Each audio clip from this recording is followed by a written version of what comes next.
What's up, guys? I'm at the Oxford store. I came here at about 3 in the morning. I've got about 50 new items in that trailer.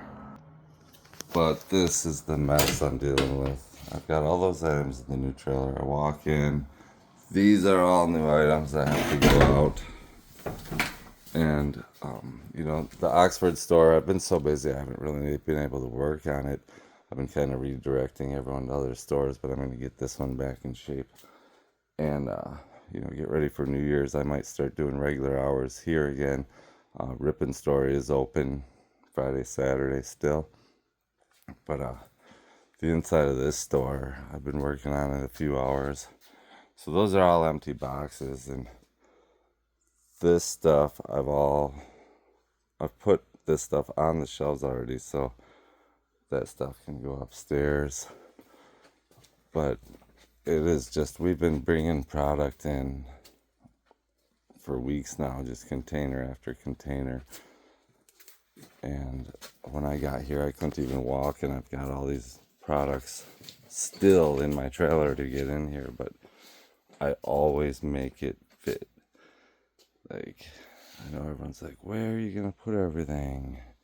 But we make it fit. One time I had my Rip Store, like, the aisles were just boxes to the ceiling and the shelves looked full. And I just spent about 3 days in there, and it was great. And the Rip Store, it's in really good shape, and all the new products are at the Rip Store. Even from the container yesterday, they're in the trailer yet, but everything is there. We'll be working on that all weekend, and we've got stuff lined along the shelves on the floor, and it looks like there's no room for it, but we'll make it fit. We always do. But I just wanted to show you guys, it's this job, it's become a year-long job. We spend,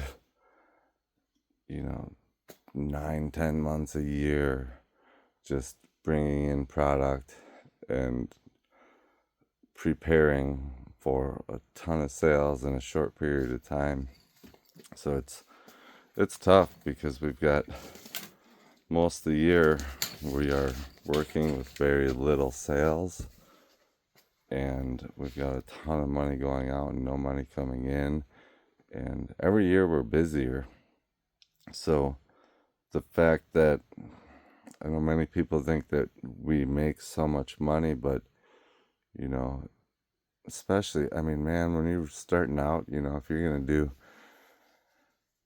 gonna do close to double your business next year of what you did the year before, then 100% of your profit needs to go to inventory. So it's very tough. I tell people, I say, like, the bigger we get, the more money we have to borrow every year. And it's true, it's crazy. And then you get a dry year or a rainy year. A couple of years ago we had rain. It came in July 2nd, it started raining, and it didn't stop raining until about 10 o'clock at night on July 4th. And we're to the size, like, those 3 days between all our stores, there's probably 4, 5, 6 containers of product that we brought in that we would have pushed out in those 3 days, and we didn't. And that was during COVID, when we paid high shipping prices. So it's a tough business. And I like, I just went and roofed. I made that post the other day. I just went and roofed a big ass house, 2-story, steep. I'm lucky I've got my construction company to fall on, but here we are. We're doing like just immaculate numbers on fireworks sales, and I still go roof houses because I can make a quick $5,000, and that money goes into my firework business. So you know, I love the firework business, and I think, it could it could hold its own now, but my problem is like I love the growth.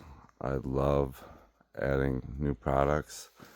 Like we've just brought in probably 300 or more new items, and there's people I want to buy from, and I'm like, well, man, we ain't got no money to buy from them. So yeah, the springtime gets exciting for me again because money starts coming in and I can start bringing stuff in again. But um, now that we're shipping, I'm hoping December we do a lot of shipments and we'll get right back to ordering. So I mean, like I said, this is a year-round job for me, and I work my tail off. People say like, "Oh, you must love selling fireworks, not having to do that construction anymore, or not so much." But like I guarantee I put more hours into fireworks than I've ever had to put into construction. And like where we unload our fireworks, it's the only place that makes sense. Um, so we've got a covered roof, so we can unload it with a forklift on a rainy day and have all the fireworks scattered everywhere. And it's got to go there because we don't know what the weather will be the day it comes. And so we unload a full semi. It's me and two guys do it all, and then like this container, 70% of it then gets reloaded into trailers. Then it gets hauled to the other stores, and then it gets unloaded, put away, and priced. Like the stuff gets moved 3 or 4 times before it's out the door. And like I said, it's we definitely work hard for our money. And like I said, like in the end, we're putting it all back into the firework business. So it's not even really our money. But I love it. I love taking care of you guys. And now we're getting our prices way back down too. There's just so much stuff. Um, like Proudly We Hail, I think these were up to $56 at one point, and they're down to 38. I've got a lot of 500-gram cakes that are, under $20 now. I just started putting some away. $18 for that one. $20 for that one. There's one over here. $16. So, most of our customers, they have a fireworks budget. They come every year, they say, like, I'm going to spend 500 this year. And they walk into the store and, they pick fireworks until they hit their $500 budget. So when COVID came, our dollar amount for sales was about the same as the previous years, but the fireworks doubled in price. So ultimately, we were working half as hard for the same profits, where the stuff's getting a lot cheaper for us now again, and we're so busy. I mean, the product, now we're gonna have to, again, we're gonna be working twice as hard, pushing out twice as much product for the same dollar that we bring in. So it's gonna be a hectic year. It's gonna be a tough year, and it is, like I said, months and months of preparing to do what we do. And ultimately it's the facility. Like we should be operating out of a store like the Superstore in Missouri. And eventually we'd like to get something big, something awesome, and we might. But I like my Ripon store. I just love it. Like, I don't really want to ever move that store unless it's on the same road. Then you're talking building a $1 million building, probably more. Have a couple $1 million. So, now you're talking, you know, I'm being an old man ready to die before I ever get my goals fulfilled. And it's not a waste though, because I can always say, I did it all for my kids and I left them something good. And I guess that's what I work for, is for my family. So I just wanted to show you guys what I'm doing, give you some insights on the business. People ask me all the time, and it's been harder to really. So many people come to me looking for answers and questions on the business, and like it's been getting tougher for me to want to talk to all those people because for one, a lot of you guys know last year, PHMSA, which is a Department of DOT, came and raided my building and my containers and went through all my stuff. They moved stuff. They went into my back room. Like, they were moving shelves and going behind them where I had stuff with, just did whatever they wanted. Took pictures of all the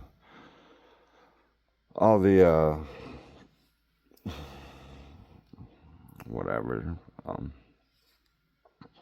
the numbers, the EX numbers, and then they ran the numbers to see if everything was legit. And then somebody turned me in for selling e-matches, and I had to deal with the ATF, which they decided that the e-matches I sell are unregulated. Years ago, I got my hazmat license and my CDL so that I could legally transport everything. And nobody does that.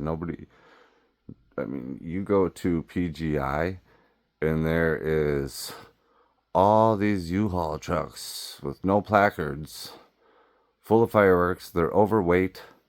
They're all getting hauled there. Like, it'd be the easiest place for these departments to go and start nailing people. And they're there messing with me because people keep turning me in. So, like, now I went and I got my CDL back. I got my hazmat back. Like, if you're in business, you can't legally transport a pack of sparklers without a shipping paper and a hazmat, because it's for commerce. But anybody else can haul up to 1,000 pounds. So for personal use, you can haul 1,000 pounds and so now that I've gone through all the trouble, because of all the trouble people have given me to get everything 100% legal, I'm like, well, I am one of the only, very few people that is 100% legal in doing things exactly the way they're supposed to be done. And I did it because of the trouble others have given me and the trouble others have caused. So I'm just sitting here like, like why am I supposed to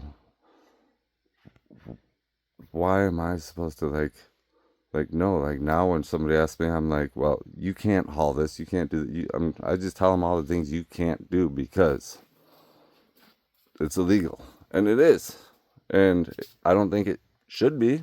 Like,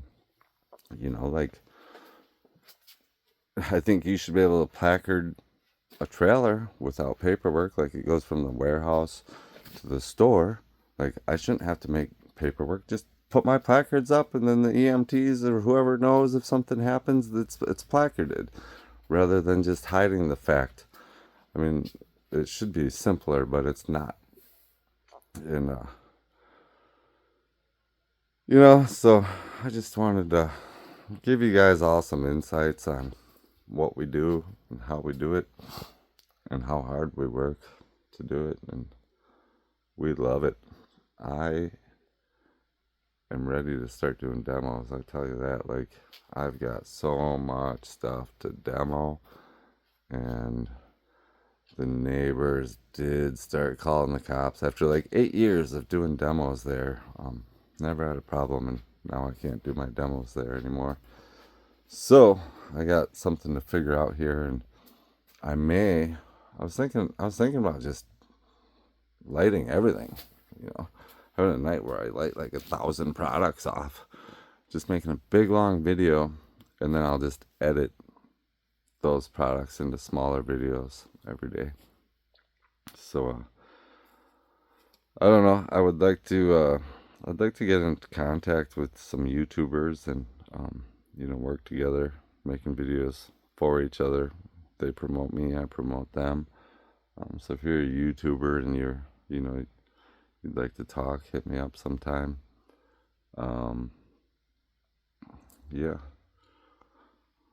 we'll see you guys soon. We're Like I said, I mean, we're getting ready for New Year's and we're almost there. All our stuff's here, and it's gonna be awesome. Peace out.